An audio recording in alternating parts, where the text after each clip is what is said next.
Before we do anything, we need to choose a lane.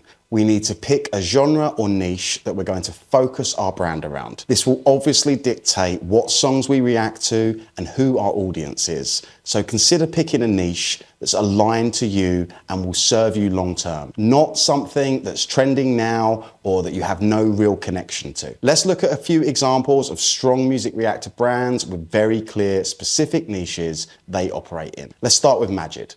Majid is a dance music reactor with probably the biggest following of all the music reactors. An important part of Majid's success, along with many other factors that we'll discuss later, of course, is choosing a specific niche that's tapped into a huge growing online audience and a massive existing audience in the dance world. Using the buttons and rating systems opened up the whole thing to a wider niche. It becomes about the audience rating in agreement or disagreement with Majid and makes it interactive and about the audience. Same with how he replies to comments to make it about the audience. Majid understood that picking genres and a niche is actually about creating and tapping into communities. Locking in on dance music and specific genres within that niche points everything in one direction. Everything is aligned. When you're reacting to dance music, bossa nova and metal with no through line, it's too scattered to land with the right audience and it's more challenging to build and grow. That said,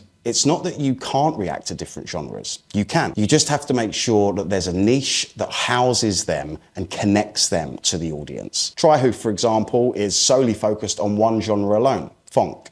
Not doing any other styles of dance or electronic music. He's gone for an extremely narrow niche that's highly pointed in one direction and towards one fan base.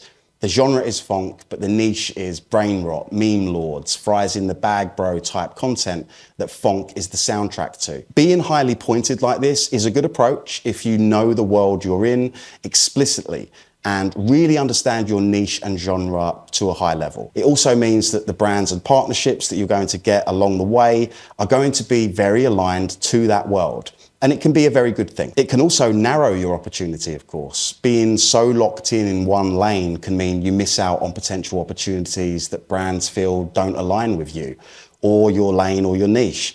Your genre might be a fad or a flash in the pan and soon be over. And that can mean down the line, once you're established and known for this one thing and want to do something different, that can be very challenging to transition. Whereas Nathan Brown, for example, can react to many genres, but the niche is nostalgia, unexpected, and first-time hearing that points it towards a large audience. So your niche isn't just the genre or genres you're reacting to, it's the wider context that the reactions fit within. Other niches that include many genres by default are things like Vocal Coach Reacts. This is tapping into the expert value of a pro reacting to outstanding vocals online. That always blows our mind.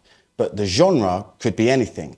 And the community that builds around that is people that sing, people that are learning to sing, or people that just love singing. This approach has a broader net in terms of the interests of the audience and how aligned they are, but because it's broader, it can be just as, if not more effective than having a very narrow niche. Having broad appeal means that you're more brand friendly, more opportunities are available to you, and you have more scope to transition and change what you do over time. Gringo Gomez has a niche that somehow encapsulates both of these things at once.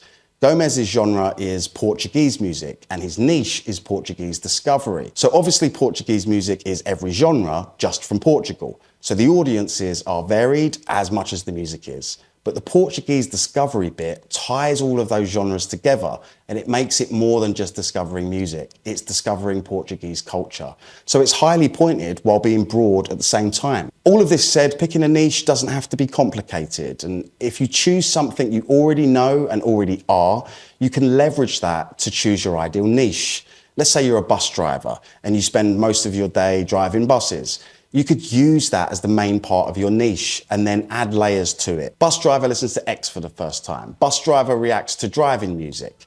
Now you can shoot in your bus on breaks and you have your niche and environment down with ease. Reaction videos are not ageist. And in fact, having the juxtaposition of someone elderly reacting to new music can work incredibly well. Grandpa reacts to Gen Z music. Young person reacts to boomer music. The list is endless, but the key for you is to pick something you already are and add layers to it to create a unique position and angle for yourself. When Nathan Brown first started, he genuinely had never heard of Pink Floyd. It wasn't a bit, it was an authentic situation, and Nathan took that and leveraged it to become the guy that was discovering rock and roll and classic music himself through reacting to it and introducing new audiences to it in the process.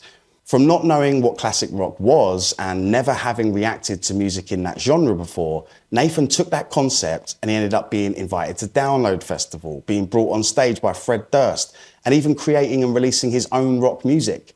This is the power of an authentic niche and a real discovery journey and where it can lead you. In your workbook, you'll find effective ways to help you create your niche, but if you're still struggling to come up with something, don't worry. We'll be doing weekly lives where we'll discuss this in detail and help you discover your unique angle to move forward with. As part of finding your niche and your angle for music reactions, you'll also need to pick a name, something that sounds good, ties into what you're doing, and stands out from the crowd. Now that we've covered niche and genre selection, let's move on to the next section.